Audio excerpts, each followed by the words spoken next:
When asked to picture the climate in Arizona, most people think desert, heat, and sunshine. They don't think of floodwaters. However, floods are one of the most common hazards in Arizona and the United States. In fact, Arizona experiences between 40 and 100 floods every year. In the last decade, Maricopa County alone has had 11 severe floods. The summer of 2014 brought devastating floods around the state when daily rainfall totaled upwards of 5 to 8 inches in some places.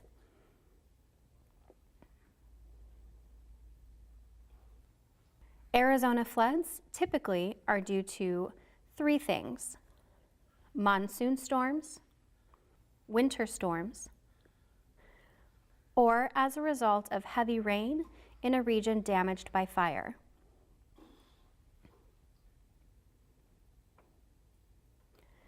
Floods can be local, impacting a neighborhood or community, or very large, affecting entire river basins and multiple states. Flooding either develops slowly in the form of an overland flood or quickly as a flash flood. Overland flooding occurs when waterways, such as rivers, overflow their banks due to an excess of rainwater or a possible levee or dam breach.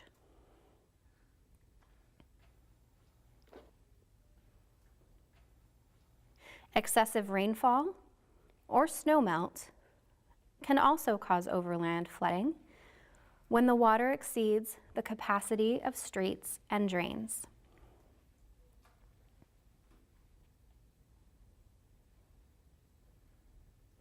Flash floods can develop in minutes with no signs of rain nearby,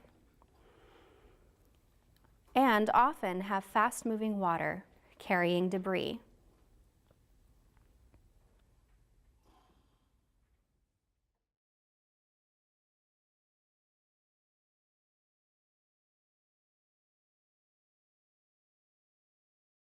Be aware of flood hazards no matter where you live or work, especially if you are near water, behind a levee, or downstream from a dam. Even small streams, dry riverbeds, and low-lying ground can flood. Know your neighborhood. Be aware of the areas known to flood suddenly, like streams and drainage channels.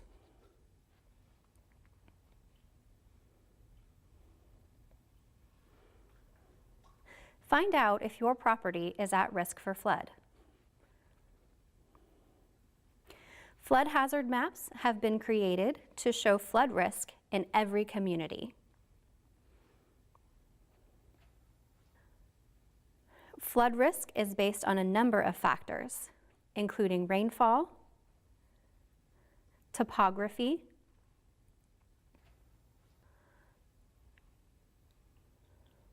flood control measures, river flow, and tidal surge data, along with changes due to new construction and development. Know the emergency plans for your area. Contact your local emergency management, your work, and your child's school to ask about their plans.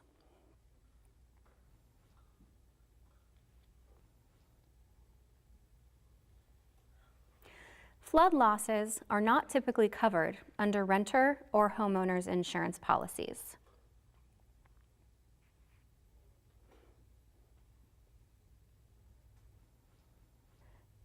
Talk to your insurance provider about the type of flood insurance coverage you will need.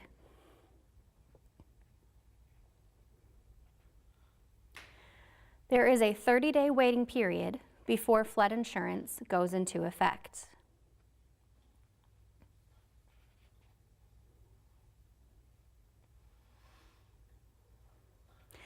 FEMA manages the National Flood Insurance Program, NFIP,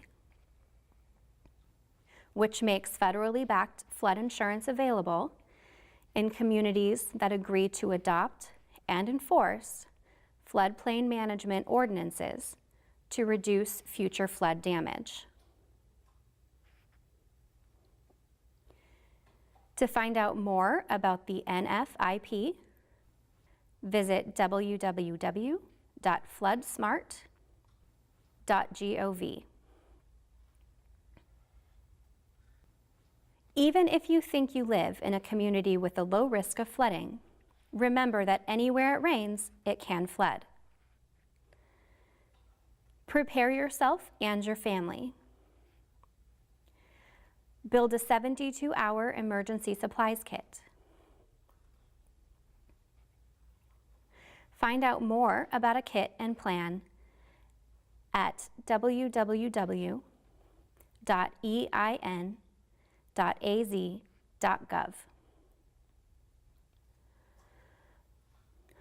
Write a family communications plan so your family knows what to do in an emergency. The plan should include several escape routes away from your home, by car and on foot. Practice evacuating with your family.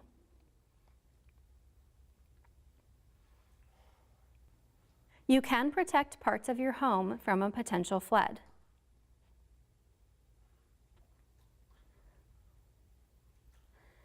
Elevate the furnace, water heater, electrical panel in your home if you live in an area that has a high flood risk.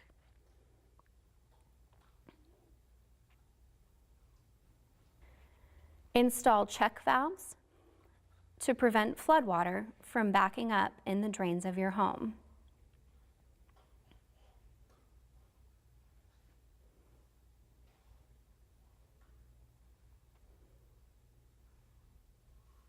If possible, construct barriers to stop floodwater from entering the building. Turn on the television, radio, or go online if there's a potential for flooding. Know what the different flood terms mean.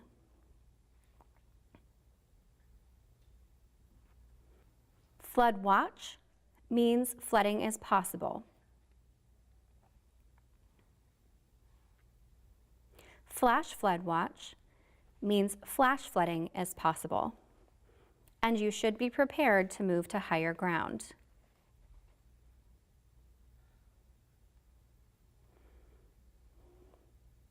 Flood warning means flooding is occurring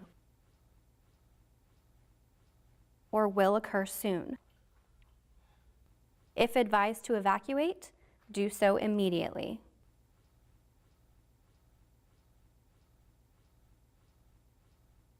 Flash flood warning means a flash flood is occurring. Seek higher ground on foot immediately. If you have time, prepare to evacuate and secure your home. Gather what you want to bring with you. Move important and essential items off the ground.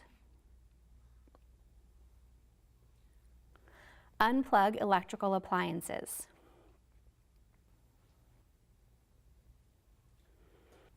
Bring in outdoor furniture.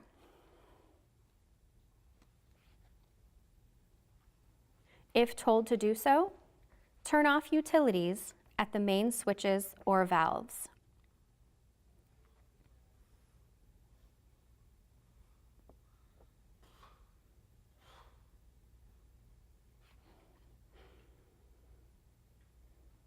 Do not touch electrical equipment if you are wet or standing in water. If there is any possibility of a flash flood, move to higher ground right away.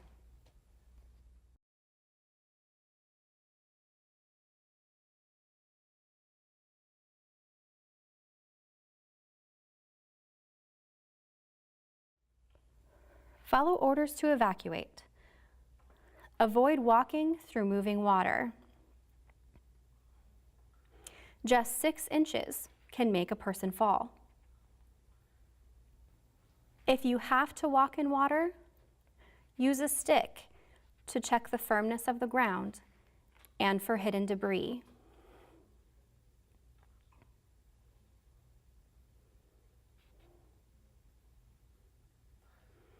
Never drive into flooded areas.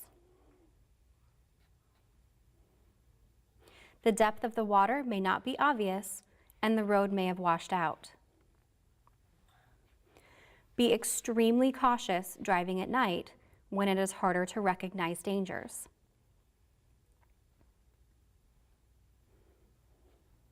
Stick to designated evacuation routes and never drive around barricades.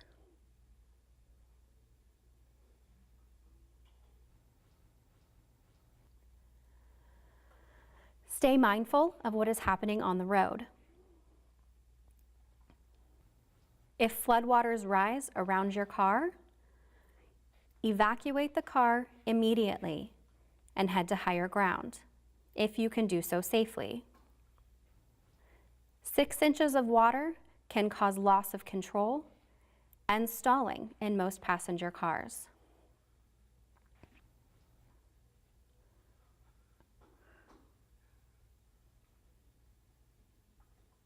A foot of water can float many vehicles.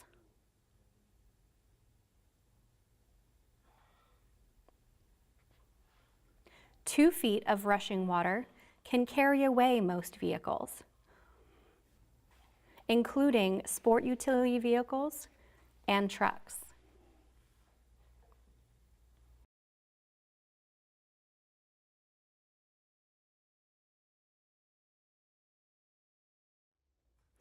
After the flood, return home only when the authorities indicate that it is safe to do so.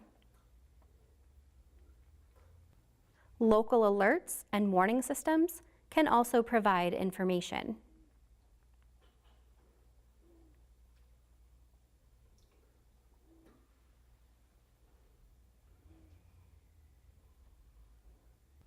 Remember that flooding may have caused familiar places to change.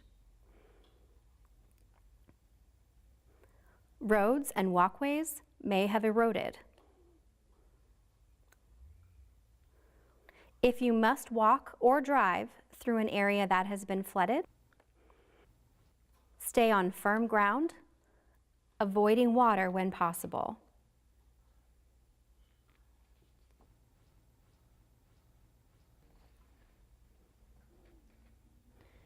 Standing water may be electrically charged from underground or down power lines.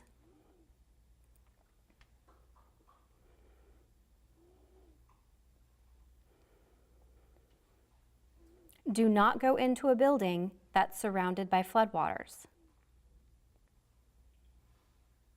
Use extreme caution when you do enter a building, as there may be damage that you cannot see.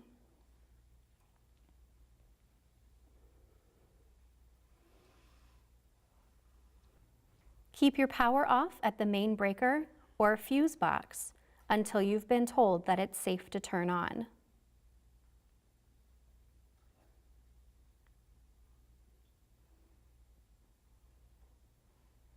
Water may be contaminated by oil, gasoline, or raw sewage.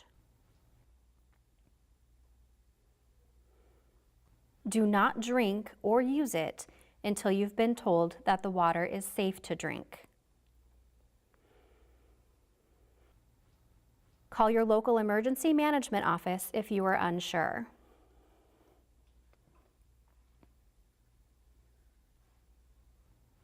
When you start the recovery process, document all your damage and cleanup efforts.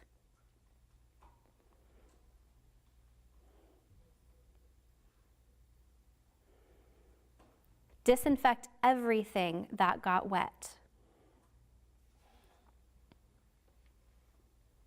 Mud left from floodwaters may contain sewage and chemicals.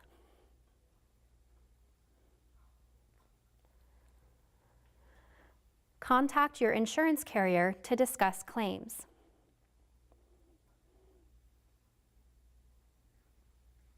News organizations and local emergency managers will be able to provide information on assistance from state or federal agencies or other organizations.